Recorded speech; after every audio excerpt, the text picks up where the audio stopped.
warahmatullahi wabarakatuh.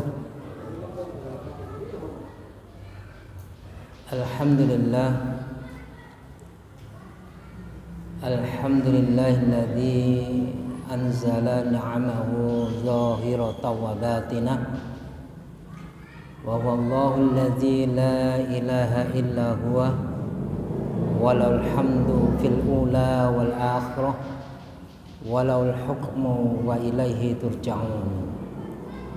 Asyhadu an la ilaha illallah wahdahu la syarika lah wa asyhadu anna Muhammadan abduhu wa rasuluh.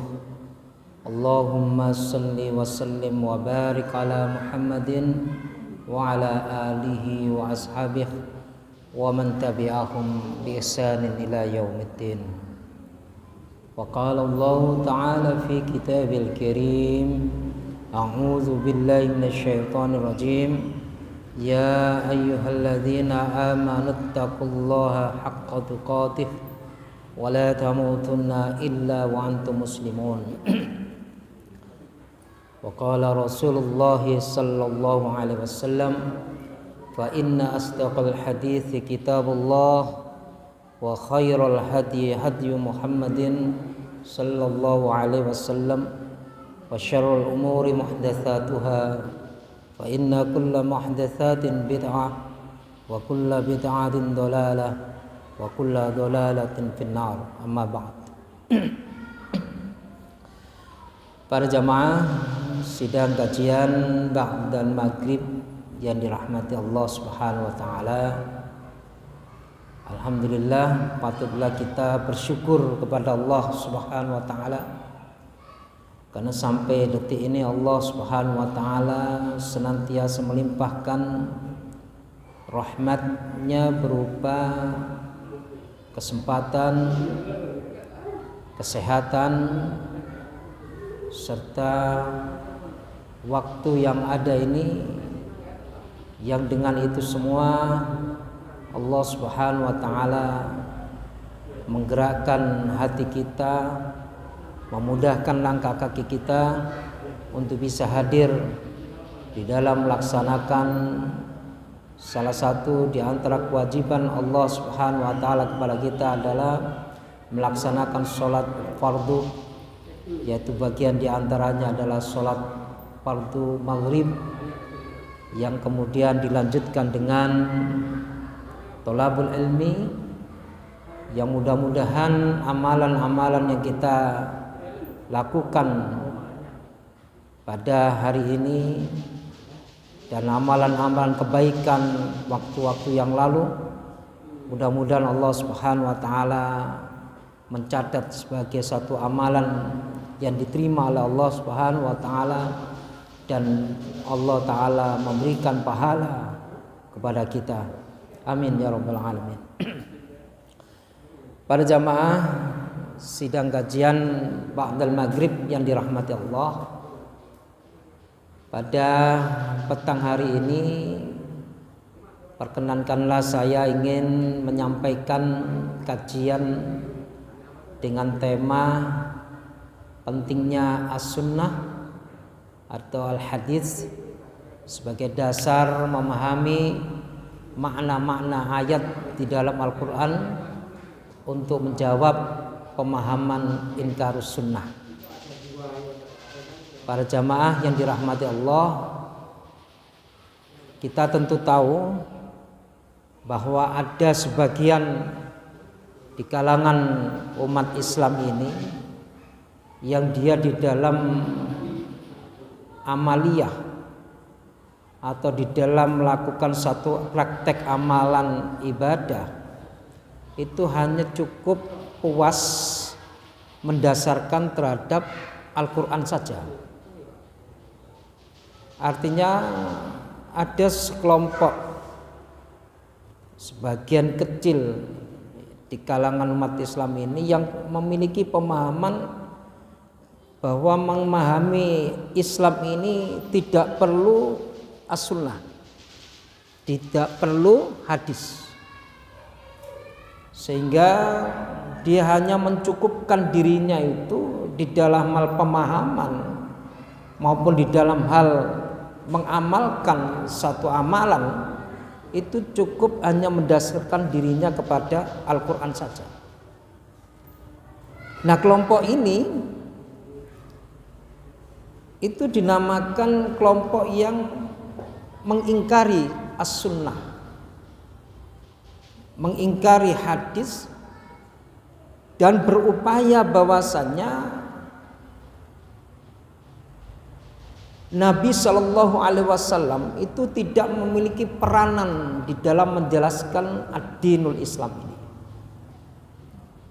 Jadi pemahaman inkarus sunnah ini adalah pemahaman yang secara amaliyah maupun secara fikri, pemikiran itu hanya cukup memahami ad-dinul Islam ini hanya berdasarkan kepada Al-Quran saja. Maka pada petang hari ini saya ingin menyampaikan tentang pentingnya as-sunnah sebagai dasar memahami makna-makna ayat di dalam Al-Quran untuk menjawab pemahaman inkarus sunnah. Yang pertama, para jamaah yang dirahmati Allah Subhanahu wa taala, kita harus tahu dulu apa inkarus sunnah itu. Kita harus mengerti definisi daripada inkarus sunnah. Di dalam makalah yang saya sajikan pada petang hari ini, inkarus sunnah itu adalah pemahaman yang timbul dari sebagian kecil kaum muslimin yang menolak as-sunnah sebagai dasar hukum dan atau tidak mau berdalil dengan as-sunnah atau hadis. Mereka hanya mau menggunakan dalil-dalil naqli dari Al-Quran saja, sedangkan dalil selain Al-Quran semuanya itu ditolak. Jadi as-sunnah pun termasuk ditolak. Ya, ini adalah pemahaman inkarus sunnah. Dia mencukupkan dirinya kepada Al-Quran saja. Ya. Dia tidak mau mengambil dalil dari al-hadis. Ya. Sehingga secara definitif inkarus sunnah itu juga termasuk dari kelompok yang menolak keberadaan Nabi Shallallahu Alaihi Wasallam,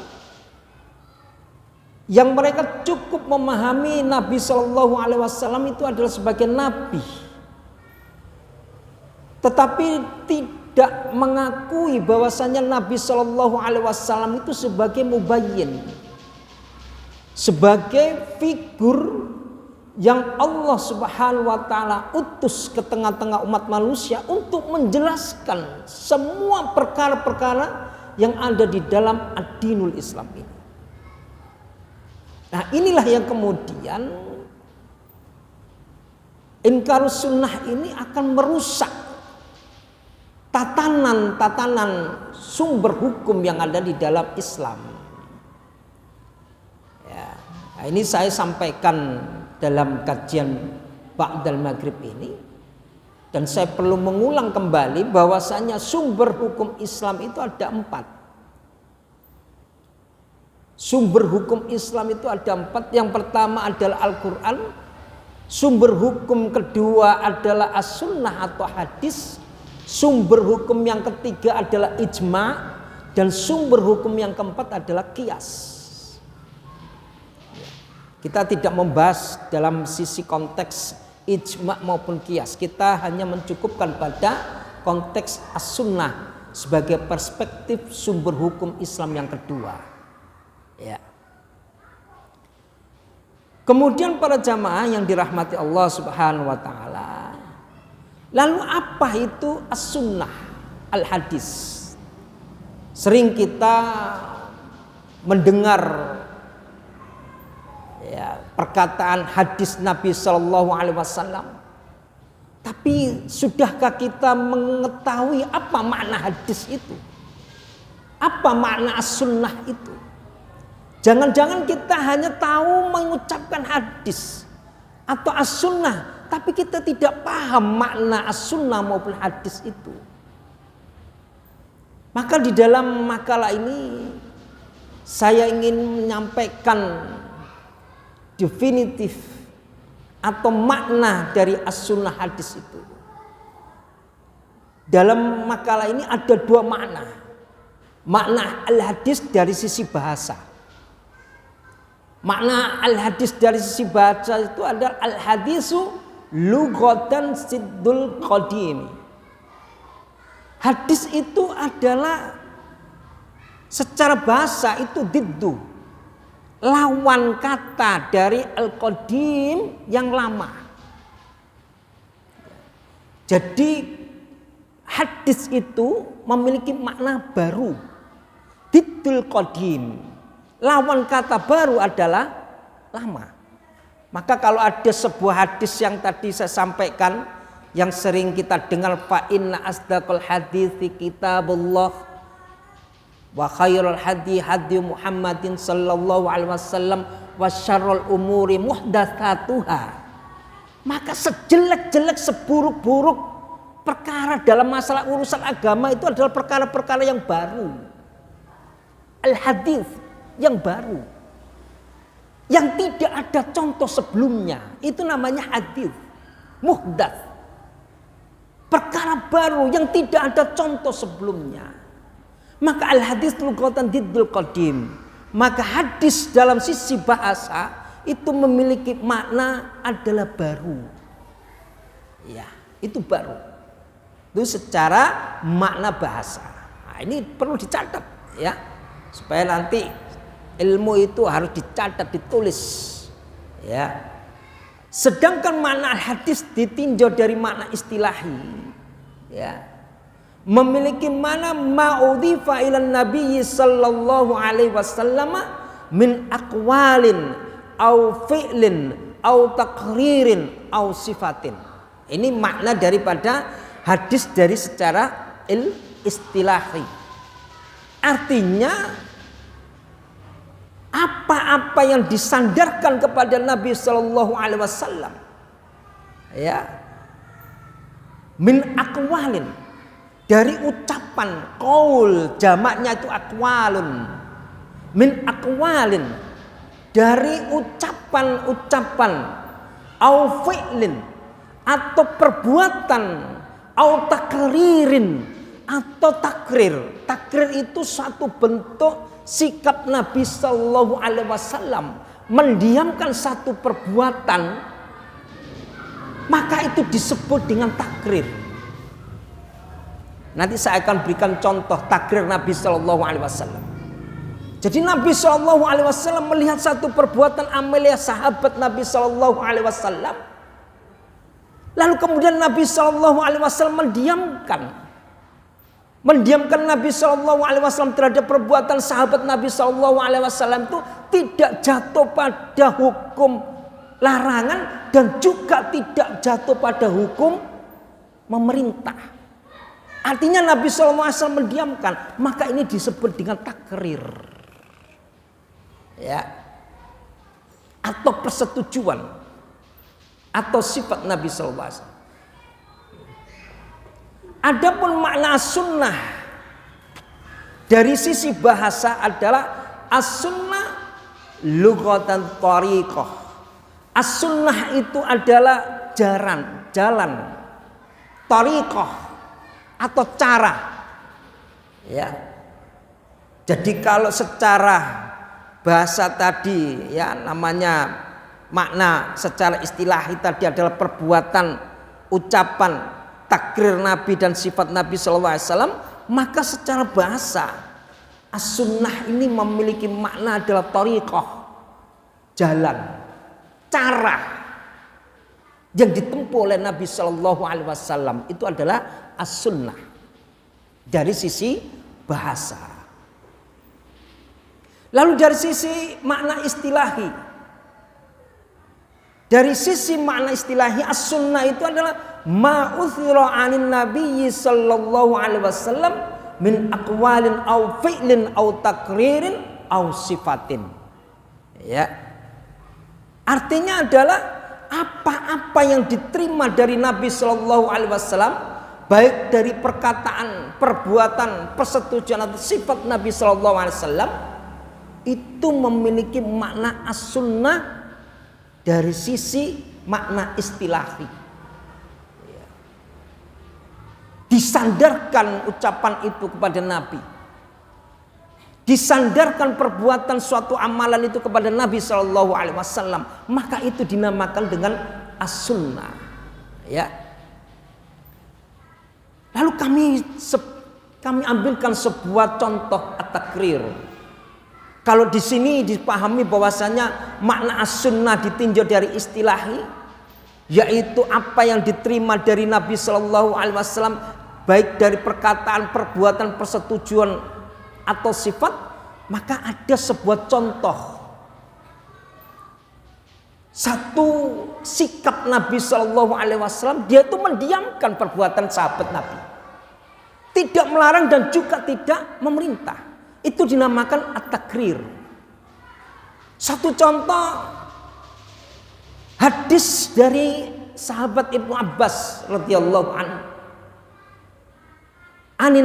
An ibni Abbasin qala kunna nusalli rak'ataini ba'da ghurubis syamsi wa kana an-nabiyyu sallallahu alaihi wasallam yarana falam ya'murna wa lam yanhana. Rawahu Muslim. Hadis ini sahih. Artinya bahwasanya dari sahabat Ibnu Abbas, ia berkata, kami pernah sholat 2 rakaat ba'da ghurubis syamsi, setelah tenggelamnya matahari. Artinya matahari ini sudah posisi tenggelam mau masuk maghrib. Dalam pembahasan fikih ini namanya termasuk waktu tahrim, waktu yang diharamkan. Tetapi di dalam pembahasan tentang at-takrir, Nabi Shallallahu Alaihi Wasallam itu pernah menjumpai sahabat Nabi Shallallahu Alaihi Wasallam itu nusolli rak'ataini, melaksanakan sholat 2 rakaat ba'da ghurubis syamsi, sesudah tenggelamnya matahari atau sebelum sholat fardu maghrib dilaksanakan. Wa kana Nabi sallallahu alaihi wasallam, dan adalah Nabi sallallahu alaihi wasallam ketika melihat kejadian itu, yarona, melihat kami, falam ya'murna, Nabi sallallahu alaihi wasallam itu tidak memerintahkan kami, walam yanhana, dan Nabi sallallahu alaihi wasallam itu tidak melarang kami untuk melaksanakan sholat 2 rakaat ketika matahari tenggelam. Ya. Patut diduga bahwasannya sholat yang dilakukan oleh sahabat Nabi Sallallahu Alaihi Wasallam ini bukan sholat ba'diyah, bukan sholat ba'diyah asar. Patut diduga bahwasanya hadis Nabi Sallallahu Alaihi Wasallam ini itu mengarahkan kepada sholat 2 rakaat tahiyatul masjid. Karena hadis Nabi Sallallahu Alaihi Wasallam yang menyampaikan di dalam sebuah hadis Nabi Sallallahu Alaihi Wasallam, idza dakhala ahadukumul masjidah, apabila masuk salah seorang di antara kalian ke masjid, falam yajlis, maka tidaklah ia duduk hatta yusalli rak'atain, atau kama qala Rasulullah sallallahu alaihi wasallam, sampai dia melaksanakan 2 rakaat sunnah. Artinya para jamaah yang dirahmati Allah Subhanahu wa taala, selama tidak ada dalil yang melarang tentang sholat tahiyatul masjid dalam waktu apapun, maka dia berlaku atas keumuman hadis itu. Maka hadis yang disampaikan oleh Nabi Shallallahu Alaihi Wasallam ini patut diduga adalah sholat yang dilakukan oleh sahabat Nabi Shallallahu Alaihi Wasallam 2 rakaat ketika tenggelamnya matahari itu adalah sholat tahiyatul masjid. Nabi tidak melarang dan juga tidak memerintahkan. Maka ini yang dinamakan dengan at-takrir, yaitu sikap Nabi Sallallahu Alaihi Wasallam mendiamkan memiliki makna setuju. Ya, memiliki makna setuju. Ya, ini dalam hadis tersebut cukup jelas bahwa Nabi Sallallahu Alaihi Wasallam tidak memerintah dan juga tidak melarang. Artinya Nabi Sallallahu Alaihi Wasallam mendiamkan atas perbuatan sahabat tersebut, dan pengertian diamnya Nabi Sallallahu Alaihi Wasallam itu mengandung arti setuju atau membenarkan terhadap sholat 2 rakaat yang dikerjakan para sahabat tersebut di waktu matahari telah tenggelam sebelum sholat fardu maghrib. Ya, kalau hadis tentang masalah larangan sholat sunnah ba'diyah asar banyak kita jumpai di dalam kitab-kitab hadis. La sholata ba'da sholatil asar, tidak ada sholat 2 rakaat setelah sholat asar, atau tidak ada sholat sunnah setelah sholat subuh. Maka konteks hadis ini itulah hadis larangan orang melaksanakan sholat ba'diyah, sholat rawatib ba'diyah. Tapi yang ini itu adalah sholat sebagaimana ketika kita memasuki masjid dalam konteks waktu apapun kita diperintahkan untuk melaksanakan sholat 2 rakaat yang dinamakan dengan sholat tahiyatul masjid. Jadi panjenengan kalau misalnya waktu sholat subuh selesai datang mau mengikuti ngaji misalnya begitu, datang kemudian sholat 2 rakaat, tidak mengapa, karena sholat 2 rakaat yang Anda maksudkan itu adalah sholat 2 rakaat tahiyatul masjid. Ya. Kemudian para jamaah yang dirahmati Allah Subhanahu wa taala, al-fi'lu, kalau sesuatu yang disandarkan oleh Nabi Sallallahu Alaihi Wasallam, baik itu perbuatannya, takrirnya, sifatnya, maka ini al-fi'lu, satu perbuatan yang disandarkan kepada Nabi Sallallahu Alaihi Wasallam, adalah sesuatu perbuatan dari perilaku Nabi Sallallahu Alaihi Wasallam seperti makan, tidur dan lain sebagainya. Itu fi'il Nabi. Bagaimana Nabi Sallallahu Alaihi Wasallam mencontohkan tidurnya Nabi itu bagaimana? Makannya Nabi Sallallahu Alaihi Wasallam itu fi'ilnya, perbuatan Nabi ketika makannya Nabi Sallallahu itu bagaimana? Itu masuk dalam bab fi'il, perbuatan Nabi. Nabi Sallallahu Alaihi Wasallam makan tidak berdiri. Ya. Nabi Sallallahu Alaihi Wasallam kalau mau tidur itu itu berbaring ke arah kanan. Itu adalah fi'il Nabi Sallallahu Alaihi Wasallam. Dalam satu konteks hadis ini saya memberikan satu hadis yang diriwayatkan oleh Abu Daud sebagaimana di bawah ini. Dalam konteks fi'il Nabi, yaitu an Aisyah radhiyallahu anha kana Nabi sallallahu alaihi wasallam yuhibbut tanamuna mastata'a fi sya'nihi kullih. Rawahu Abu Dawud. Yang artinya para jamaah, hadis ini dari Aisyah radhiyallahu anha. Pernah Aisyah radhiyallahu anha ini berkata, adalah Nabi Shallallahu Alaihi Wasallam itu suka mendahulukan anggota kanan badannya ya, selama beliau dapat dalam hal semuanya. Artinya Nabi Shallallahu Alaihi Wasallam itu menyukai sesuatu perbuatan yang baik itu dilakukan melalui mengawalinya itu dengan anggota badan yang sebelah kanan, ya, sebelah kanan. Ini kenapa para jamaah yang dirahmati Allah Subhanahu wa taala? Ada hikmah di balik ini. Apa hikmahnya? Bahwasannya syaitan itu suka melakukan satu perbuatan itu dilakukan melalui sebelah kiri. Minum dengan sebelah kiri. Artinya dengan tangan kiri, ya.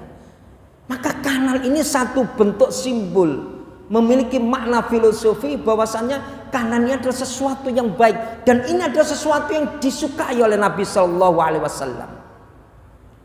Hadis ini tersebut menerangkan bahwa mendahulukan anggota-anggota kanan itu adalah perbuatan Nabi Shallallahu Alaihi Wasallam, sunnah jibliyah, artinya mendahulukan anggota kanan itu hukumnya sunnah. Adapun makna as-sunnah menurut ulama fikih, nah ini biasanya yang kita sering mendapatkan satu pelajaran ketika kita masih sekolah dulu. Itu kalau ditinjau makna as-sunnah dari sisi ulama fikih, itu memiliki makna mayusabu ala fi'lihi wala yu'aqabu ala tarkihi. Yang artinya apa saja yang akan diberi pahala atas perbuatannya dan tidak akan disiksa atau mendapat dosa jika ditinggalkannya. Itu kan sering ya kita memiliki pemahaman seperti itu. Sunnah itu adalah ketika dikerjakan mendapat pahala. Jika ditinggalkan itu tidak berdosa. Tapi kita itu harus mensikapi. Sikap kita sebagai orang mukmin di dalam memahami as-sunnah, kita lebih baik memilih melakukan. Mengapa? Melakukan itu kita mendapat pahala. Ya, sebagaimana perintah melaksanakan sholat malam, fatahajjat bihi nafilatan lak. Bertahajudlah kalian sebagai ibadah tambahan bagi kamu. Bagi orang yang dia berpatokan dengan pemahaman ulama fikih, dia akan menggampangkan nantinya. Bersikap tasahul, memudah-mudahkan, akhirnya memiliki pemahaman ala iku sunnah wong dikerjakno entuk pahala, kan dikerjakno gak apa-apa kok. Tapi kita tidak pada level seperti itu. Kita orang yang mukmin, level kita itu malah memahami sunnah lebih baik dikerjakan karena akan mendapatkan pahala. Maka sholat sunnah, tahajud atau qiyamul lail itu di pandangan para ulama masuk jatuh dalam hukum sunnah muakkadah, sunnah yang ditekankan. Maka kita memiliki satu pemahaman rugi lek sholat malam, kan gitu ya. Jin apa boten? Wis umur-umur kok ngene gak sholat malam iku wis rugi. Paham ya? Mosok sik gampang no. Ala sholat malam ae gak apa-apa lek gak ngerjakno. Entuk ngerjakno pahala, gak ngerjakno gak apa-apa. Kita sebagai orang mukmin tidak seperti itu, malah justru kita berprinsip rugi lek gak sholat malam, rugi lek gak sholat tahajud. Sampai Nabi Shallallahu Alaihi Wasallam mengatakan minim kon iku melaksanakan witir, wis sak gampang sih, witir sak rakaat ae. Kenapa begitu pentingnya amalan sunnah muakkadah atau yang dinamakan sholat sunnah qiyamul lail? Ya, jadi kita tidak boleh hanya terpatok kepada makna as-sunnah menurut ulama fikih, yaitu sesuatu yang jika dikerjakan mendapat pahala, jika tidak dikerjakan tidak mengapa. Kita tidak seperti itu. Kita harus memiliki sikap terhadap as-sunnah, sebaiknya kita kerjakan karena itu adalah merupakan menjadi pundi-pundi pahala kita untuk sebagai bekal kita menghadap Allah Subhanahu wa taala. Baik para jamaah yang dirahmati Allah Subhanahu wa taala. Kemudian yang ketiga, perintah mengikuti as-sunnah, al-hadis. Banyak ayat-ayat Allah taala yang tercantum dalam Al-Qur'an yang memerintahkan kepada kaum muslimin untuk mengikuti Nabi sallallahu alaihi wasallam dalam hal praktek ibadah dan muamalah atau hubungan antar manusia atau lingkungannya, lebih-lebih dalam urusan akidah adalah wajib mengikuti Nabi Shallallahu Alaihi Wasallam sebagaimana firman Allah Taala. Ya, ini potongan ayat yang bisa dijumpai dalam surah An-Nisa surah 4 ayat 13. wa may yuti'illaha wa rasulah yudkhilhu jannat. Yang artinya barang siapa yang taat kepada Allah dan Rasulnya, sungguh Allah akan memasukkannya ke dalam surga. Habis jelas ya. Melakukan sunnah itu jaminannya masuk surga. Ya. Kemudian potongan ayat surah An-Nisa ayat 14, wa may ya'sillaha wa rasulah wa yata'adda hududahu yudkhilhu dara. Yang artinya barang siapa yang bermaksiat atau durhaka kepada Allah dan Rasulnya serta melampaui batas-batasnya, niscaya Allah akan masukkannya ke dalam neraka. Artinya apa? Melakukan sunnah itu tidak boleh berlebih-lebihan. Kita tidak boleh berlebih-lebihan di dalam melaksanakan sunnah. Dalam pengertian apa? Melampaui batas.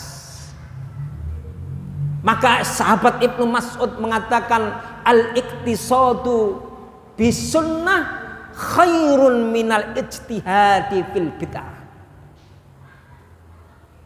Bersikap sederhana di dalam melaksanakan sunnah itu lebih baik, lebih terukur, lebih disukai daripada kita itu bersikap bersungguh-sungguh dalam persoalan-persoalan yang tidak ada tuntunan dari Nabi Sallallahu Alaihi Wasallam. Jadi kita tidak boleh melampaui batas juga dalam melaksanakan sunnah Nabi Sallallahu Alaihi Wasallam. Terukur, iktisad, yaitu bersikap sederhana. Ya contohnya seperti yang kapan lalu saya pernah sampaikan, kepingin mendapatkan cinta Allah, orang itu kemudian menjauhkan dirinya dari nikah, ingin hidup membujang. Ini salah. Orang ingin mendapatkan pahala dari Allah Subhanahu wa taala, ingin mendapatkan cinta dari Allah Subhanahu wa taala, dia melaksanakan puasa siang hari dan kemudian tidak mau berbuka. Ini termasuk perilaku berlebih-lebihan di dalam melaksanakan sunnah. Atau ada juga orang yang ingin mendapatkan mahabbah dari Allah Subhanahu wa taala, dia akan melaksanakan sholat malam, qiyamul lail abadan, melaksanakan sholat malam selamanya, tidak mau istirahat. Ya. Ini juga masuk dalam kategori berlebih-lebihan di dalam melaksanakan sunnah. Artinya melaksanakan sunnah itu sederhana, terukur. Ya, itu lebih baik daripada kita melaksanakan bersemangat tidak mengerjakan suatu perbuatan yang tidak ada contoh dari Nabi Sallallahu Alaihi Wasallam. Ya. Kemudian ayat juga saya ambilkan potongan ayat, wa ma atakumur rasul fakhudhuhu wa ma nahakum anhu fantahu. Dan apa yang diberikan Rasul kepadamu maka terimalah, dan apa yang dilarangnya bagimu maka tinggalkanlah. Ya. Itu bisa dia buka dalam Quran surah Al-Hasr surah 59 ayat 7. Kemudian firman Allah Subhanahu wa taala, wa may ya'sillaha wa rasulah faqad dhalla dhalalam mubina. Barang siapa menurgai Allah dan Rasulnya, sungguh dia telah sesat dalam kesesatan nyata. Ini bisa dibuka dalam Quran surah Al-Ahzab surah 33 ayat 36. Nah, ini ya, ini salah satu perintah dari Allah Subhanahu wa taala agar kita senantiasa berada di atas jalan sunnah Nabi Sallallahu Alaihi Wasallam. Yang keempat, ini masuk dalam pembahasan pokok, pentingnya menafsirkan Al-Quran dengan As-Sunnah. Ya, kenapa para jamaah yang dirahmati Allah Subhanahu Wa Taala? Karena Al-Quran ini diturunkan oleh Allah Subhanahu Wa Taala itu sifatnya masih mujmal, maknanya itu masih umum. Lah untuk menjelaskan Al-Quran yang memiliki makna yang umum, yang mujmal ini perlu didatangkan hadis untuk menjelaskan tentang makna yang terkandung di dalam Al-Quran, yaitu menafsirkan Al-Quran dengan As-Sunnah. Karena Rasulullah SAW adalah paling mengetahui apa yang dimaksudkan oleh Allah dalam firman-Nya, karena dikhawatirkan jika seseorang menafsirkan Al-Quran terlepas dari As-Sunnah, maka akan terjadi kesalahan dalam mengambil dan menetapkan hukum. dan berakibat terjadi kesesatan dalam pengamalannya dan pemahamannya sebagaimana para ingkar sunnah dalam menafsirkan ayat sebagaimana contoh di bawah ini. Nah, ini saya ambilkan contoh betapa orang ingkar sunnah itu di dalam menafsirkan ayat Al-Quran itu kemudian terlepas dari apa yang dimaui oleh as-sunnah atau hadis Nabi Shallallahu Alaihi Wasallam. Bisa dibuka di dalam Quran surah Al-Imran surah 3 ayat 128. Di sana Allah Subhanahu wa taala berfirman dalam potongan ayatnya, "Laisa laka minal amri syai'un aw yatuba 'alaihim aw yu'adzibahum fa innahum zalimun." Artinya, engkau tidak mempunyai hak sedikit pun. Ayat ini ditujukan kepada Nabi Shallallahu Alaihi Wasallam. Kalau secara teksnya itu mengatakan engkau Muhammad tidak mempunyai hak sedikit pun dari urusan itu. Apakah Allah menerima taubat atas mereka ataupun Allah akan menyiksa mereka karena sesungguhnya mereka itu orang-orang zalim. Nah, ini lalu apa yang ditafsirkan oleh para ingkar sunnah? Orang ingkar sunnah, orang yang berpemahaman menolak keberadaan as-sunnah atau hadis, itu mereka mengartikan kalimat minal amri. Di dalam ayat itu ada sebuah lafaz minal amri, laisa laka minal amri. Engkau Muhammad tidak memiliki hak sedikit pun ya, dari perkara itu, dari urusan itu, minal amri. Itu mereka memaknai minal amri itu memiliki, dimaknai oleh ingkar sunnah yaitu makna urusan perintah agama. Jadi kalau diartikan laisa laka minal amri syai'un, ya, tidak ada sedikit pun, ya, laisa laka minal amri syai'un. Kalau ini diartikan menurut pemahaman ingkar sunnah, engkau Muhammad tidak mempunyai hak mewenang sedikit pun dalam urusan agama. Jadi Nabi Shallallahu Alaihi Wasallam itu keberadaannya itu tidak diakui oleh ingkar sunnah itu sebagai nabi mubayyin yang memberikan penjelasan terhadap urusan-urusan agama. Dia menolak keberadaan Nabi Shallallahu Alaihi Wasallam. Dia cukup mendasarkan terhadap Al-Quran. Mari kita kemudian kita jawab subhatnya orang ingkar sunnah itu. Lalu kemudian para jamaah yang dirahmati Allah Subhanahu wa taala. Jadi jika diartikan ayat tersebut di atas akan berbunyi sebagaimana berikut. Engkau tidak mempunyai hak sedikit pun dari urusan perintah agama. Apakah Allah menerima taubat atas mereka ataupun Allah akan menyiksa mereka karena sesungguhnya mereka itu orang-orang dolim. Ini bisa dibuka dalam Quran surah Al-Imran surah 3 ayat 128. Maka berdasarkan penafsiran ingkar sunnah atas ayat tersebut, bahwa orang-orang ingkar sunnah itu berpahaman bahwa Nabi Shallallahu Alaihi Wasallam itu tidak berhak untuk menerangkan dan menjelaskan dalam urusan-urusan agama ini. Dan pemahaman seperti itu adalah salah besar. Salah. Mengapa? Karena pemahaman seperti itu sangat bertentangan dengan dalil-dalil Al-Quran sebagaimana tersebut di atas, dan juga bertentangan dengan hadis-hadis sahih Nabi Sallallahu Alaihi Wasallam.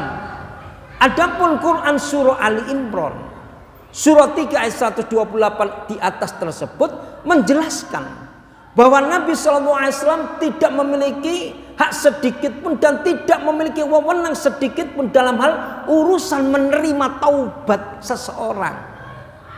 Tidak memiliki wewenang dalam menurunkan siksa kepada seseorang. Karena apa? Karena menerima taubat, memberikan petunjuk kepada seseorang, menyiksa seseorang, itu hak sepenuhnya Allah. Maka di dalam ayat kalimat di belakangnya itu ada kalimat au yatuba alaihim au yu'adzibahum fa innahum zalimun. Apakah Allah akan menerima taubat mereka ataukah Allah akan menyiksa mereka Karena sesungguhnya mereka itu orang dolim. Apa artinya? Karena menyiksa, menerima taubat seseorang, mengampuni dosa seseorang, memberikan petunjuk seseorang, itu haknya Allah. Paham ya? Mengerti? Sampai di sini mengerti enggak?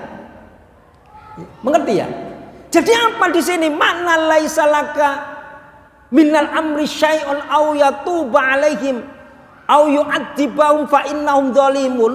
Itu memiliki makna engkau Muhammad tidak memiliki hak sedikit pun untuk menerima taubat mereka atau menjatuhkan siksa kepada mereka. Mengapa? Karena menyiksa, menerima taubat seseorang, mengampuni dosa seseorang, memberikan petunjuk seseorang, itu hak sepenuhnya Allah.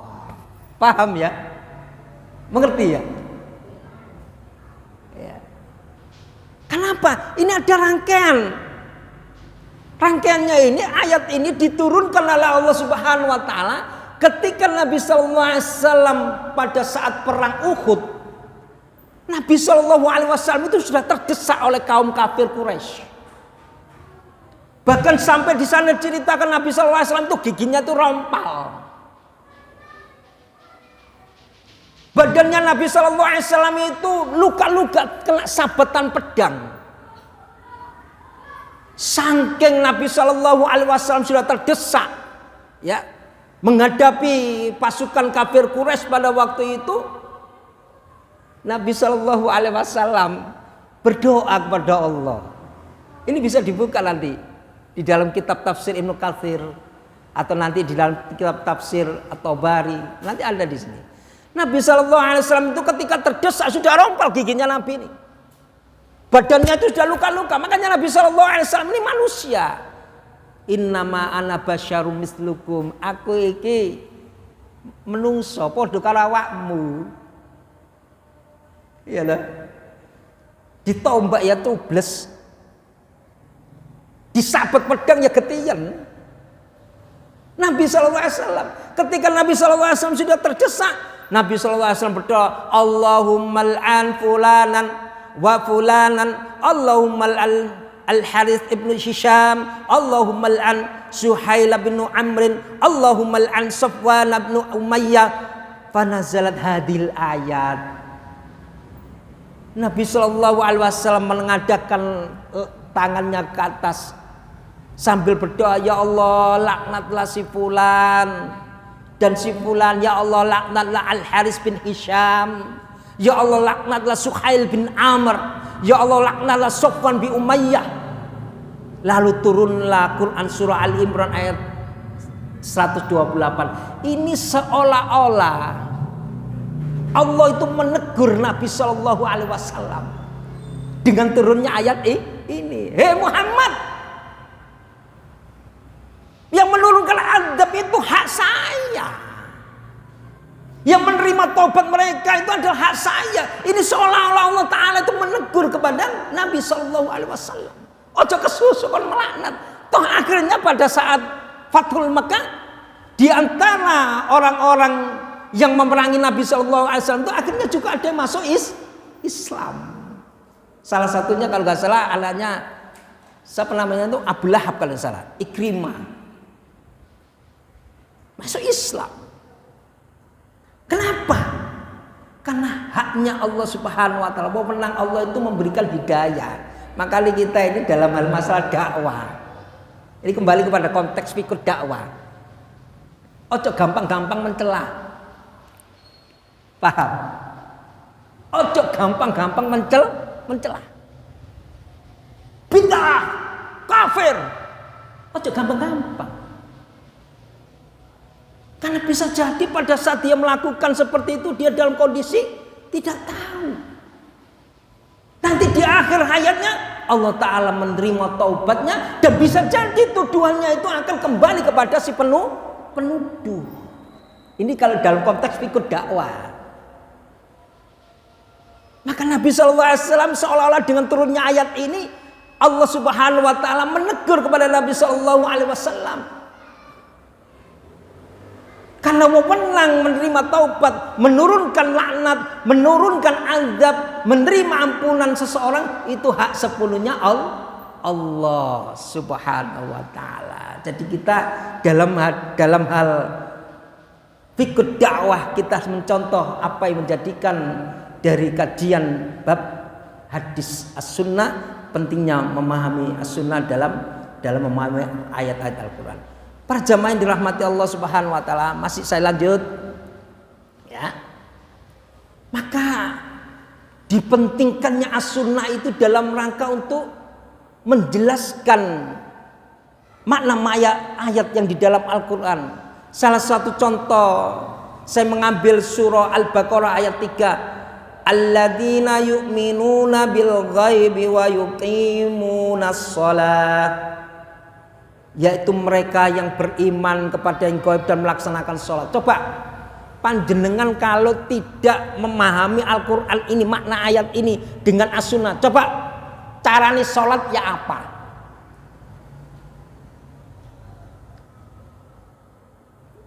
Maka untuk mengetahui bagaimana caranya sholat Nabi SAW, didatangkanlah hadis untuk menjelaskan caranya sholat Nabi. Oh gini sholat yang diperintahkan oleh Allah. Ono takbiratul ikhram, ono at-tahiyat, ono salam kanan kiri. Nah kalau kita berfokus kepada Al-Quran saja, dirikan sholat itu ya apa? Dirikan sholat apa ngadeg ini tok sampai akhir, sampai awal sampai akhir ngadeg ini tok. Maka untuk mengetahui sholat yang dimaui oleh Allah Subhanahu wa taala itu, maka didatangkanlah hadis Nabi Sallallahu Alaihi Wasallam ya. Maka Nabi Sallallahu Alaihi Wasallam mengatakan, "Shollu kama ra'aitumuni usolli." Sholatlah kalian sebagaimana engkau melihat aku sholat. Loh ya apa caranya sholat Nabi Sallallahu Alaihi Wasallam? Terakhir saya ambilkan hadis dari kitab terjemah Subul Salam jilid 2 halaman 498 sampai 499, penulisnya Imam As-Sun'ani, yaitu sebagai berikut. Ya, ini pentingnya kalau kita memahami Al-Quran itu dengan hadis, yaitu nanti kita akan ngerti, oh karepe Al-Quran itu kok ngene.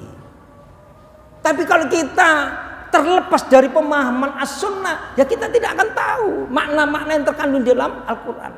Apa sholat yang dimaui oleh Allah Subhanahu wa taala? Itu hadis Nabi sallallahu alaihi wasallam mengatakan, an Abi Humaytis Sa'idi qala ra'aitu Rasulullah sallallahu alaihi wasallam idza kabbara ja'ala yadaihi hatwa mangkibai, dan seterusnya.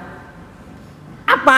Dari Humayd As-Sa'idi radhiyallahu anhu berkata, aku melihat Rasulullah sallallahu alaihi wasallam apabila beliau bertakbir, maka beliau mengangkat kedua tangannya hatwa mangkibaih, sejajar dengan dua bahunya. Yang apa prakteknya sejajar dengan dua bahunya? Allahu Akbar. Bukan kemudian hatwa mangkibaih. Ini penjelasan Nabi. Jadi mana salah urutan mulai takbir sampai at-tahiyat, itu dijelaskan oleh Nabi SAW dalam sebuah hadisnya. Hatwa mangkibai, Nabi SAW itu apabila bertakbiratul ikhram, mengangkat kedua tangannya, itu sejajar dengan dua bahunya. Allahu Akbar. Kadang hatwa dengan udunaihi, Allahu Akbar. Dua telinganya, dua daun telinganya. Paham ya? Ya. Ini supaya tahu. Oleh sing kayak karate ini ya. Apabila beliau ruku, maka beliau menekankan kedua tangannya pada kedua lututnya, kemudian beliau meratakan punggungnya. Nabi Shallallahu Alaihi Wasallam itu apabila dia ruku, itu menekankan kedua tangannya pada kedua lututnya, digenggam gitu loh. Furujat ya seperti ini ya. Mencengkram gini, ada semacam gini. Ini saya praktekkan.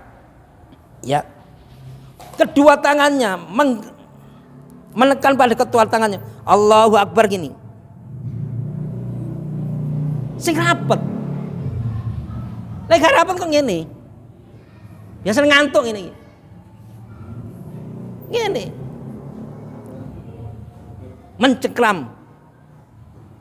Paham ya? Tahu begini dari mana? Bukan dari Al-Quran, ya dari hadis Nabi Sallallahu Alaihi Wasallam. Bagaimana kita bisa mempraktekkan sholat seperti sholat Nabi Sallallahu Alaihi Wasallam? Ya dari hadis Nabi. Ya, itu semua ada dari hadis Nabi. Kemudian beliau meratakan punggungnya, ya. Apabila mengangkat kepalanya maka beliau berdiri tegak hingga tulang belakangnya itu kembali pada tempatnya. Jadi kalau kita bangkit dari rukuk, ya kita jangan kesusu. Sami Allahu liman hamidah. Tegak. Rasakan tulang-tulang kita itu kembali pada posisi semula. Rabbana walakal hamdu hamdan katsiran. Rasakan. Setelah itu kemudian sujud. Nah, penjelasan ini kita dapatkan dari mana? Dari hadis. Nah, kalau kemudian kita hanya mendasarkan pada Al-Quran, kita tidak akan tahu bagaimana cara sholatnya Nabi Shallallahu Alaihi Wasallam. Bukan hanya pada saat cara sholat Nabi, puasa Nabi Shallallahu Alaihi Wasallam. Kenapa? Karena kalau kita hanya mendasarkan pada Al-Quran saja, maka kita tidak akan bisa melaksanakan hayat kaifiyah ibadah Nabi Shallallahu Alaihi Wasallam. Maka untuk mengetahui kaifiyah bagaimana tata cara ibadah Nabi Shallallahu Alaihi Wasallam, maka perlu memahami Al-Quran itu dengan menghadirkan hadis Nabi Shallallahu Alaihi Wasallam. Ya, ini yang menjadi pembahasan kita pada malam hari ini. Kesimpulannya dari penjelasan tersebut di atas, maka didapatkan kesimpulan bahwa makna-makna yang terkandung dalam ayat-ayat Al-Quran itu butuh penjelasan dari hadis atau dari as-sunnah Nabi Shallallahu Alaihi Wasallam yang sahih, dan sudah menjadi hak dan kewenangan dari Nabi Shallallahu Alaihi Wasallam untuk menjelaskan perkara-perkara dalam hal agama. Ya, sampai di sini yang bisa saya sampaikan. Mudah-mudahan pada kajian pada petang hari ini akan menambah pengetahuan kita terhadap al-hadis, akan menambah wawasan kita terhadap pentingnya memahami makna-makna ayat Al-Quran itu dengan bantuan al-hadis atau as-sunnah sebagai sumber hukum Islam yang kedua. Demikian yang bisa saya sampaikan. Mudah-mudahan yang singkat ini Allah Subhanahu wa Ta'ala memberikan kepada kita pahala dan mengampuni dosa-dosa kita setelah kita pulang dari majelis kajian ilmu yang berbahagia ini. Mari kita akhiri dengan doa kafaratul majlis. Subhanakallahumma wa bihamdika asyhadu an la ilaha illa anta astaghfiruka wa atubu ilaik. Nasrun minallahi wa fathun qarib. Assalamualaikum warahmatullahi wabarakatuh.